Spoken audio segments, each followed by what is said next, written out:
Welcome to The Explainer. Today we are getting into the absolute core skill of medicine, clinical decision-making. If you're a medical trainee, this is really the bridge you have to cross to go from student to expert, and we're going to map out that whole journey. But first, let's just start with a number that really sets the stakes here. 10%. That's the approximate rate of diagnostic error. It's a pretty sobering figure, and it's a challenge every single clinician has to face, which makes the skills we're about to talk about just absolutely crucial.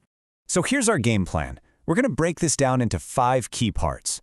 We'll start inside your own head with how you think, then we'll get into the common mental traps you need to dodge. From there, we'll shift to the outside world of evidence, figure out how to make that data actually useful, and finally, wrap it all up to help you become a better clinician. Okay, let's dive right in. Look, to make better decisions, you first have to understand the 2 fundamental systems running in your brain during every single patient encounter. You can kind of think of it as your mind's operating system. This whole idea is based on something called dual process theory. It's really the foundational model here. It explains that you don't just have one way of thinking, but 2 distinct modes. You've got the intuitive one and the analytical one, and they are constantly working together. And, sometimes against each other. And this slide just lays out the contrast perfectly. System 1 is your autopilot. It's fast, it's intuitive, and it's amazing for pattern recognition. Like when a seasoned doctor sees a specific rash and their brain just instantly screams shingles. But it's also really prone to error. Then you have System 2, the detective. This is the slow, deliberate, analytical part that methodically works through a differential diagnosis to figure out what's really going on. Now, the key to being an expert isn't just having a great System 1. It's using a really sharp System 2 to constantly check those gut instincts. Okay, so now that we get these 2 systems, let's talk about how they can lead us down the wrong path. This is step 1 in avoiding that mental minefield of cognitive biases, which, let's be honest, are often the root cause of those diagnostic errors we mentioned at the start. And what this quote really gets at is that errors usually aren't about a lack of knowledge. So often, they happen because of flaws in how we think. It's not just what you know, it's how you apply that knowledge, especially when you're under pressure. Let's look at the first big trap, anchoring. This is when the first piece of information you get, maybe it's the patient's chief complaint or an initial lab result, weighs so heavily in your mind that it just skews how you see everything else that comes in after, even if that new data is pointing in a totally different direction. And then you've got premature closure. You find a diagnosis that seems to fit, and boom, you stop thinking. You stop looking for more clues. It's a super common trap, especially when you're busy, because hey, it feels efficient to get to an answer fast, but it can be incredibly dangerous.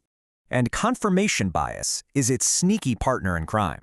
This is where you don't just stop looking for new information, you actually start hunting for data that supports your first idea, while subconsciously ignoring anything that contradicts it. You end up looking for evidence to prove you're right, instead of trying to find the right answer. So how do you fight back against your own brain? Well, this slide shows a few cognitive forcing strategies, basically deliberate moves to fire up your System 2 brain.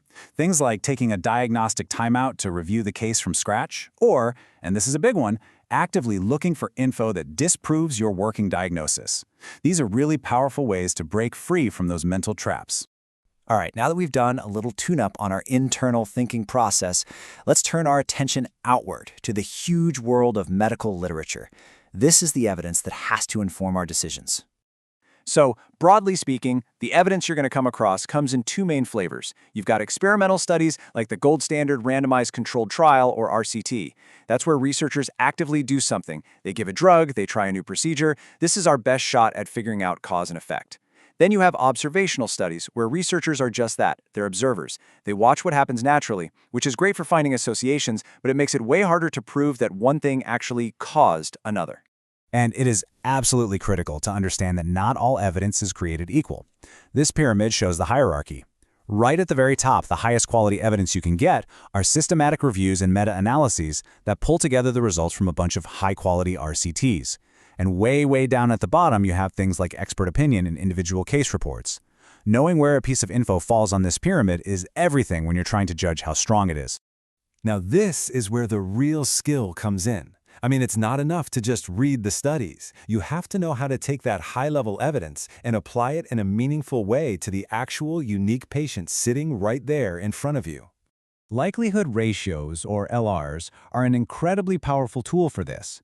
Instead of just thinking a test is positive or negative, an LR tells you exactly how much that result should make your suspicion for a disease go up or down.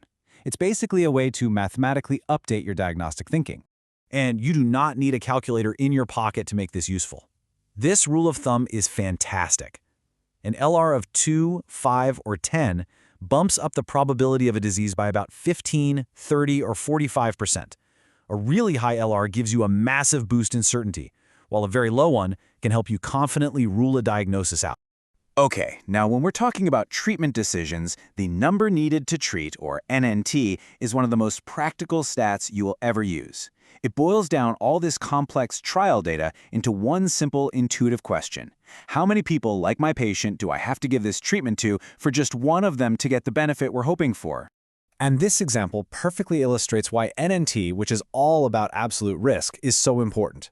Look, a 15.6% relative risk reduction sounds huge, right? But the absolute risk reduction is only 0.5%. That's the true scale of the benefit. If you only focus on relative risk, you can get a really misleading picture.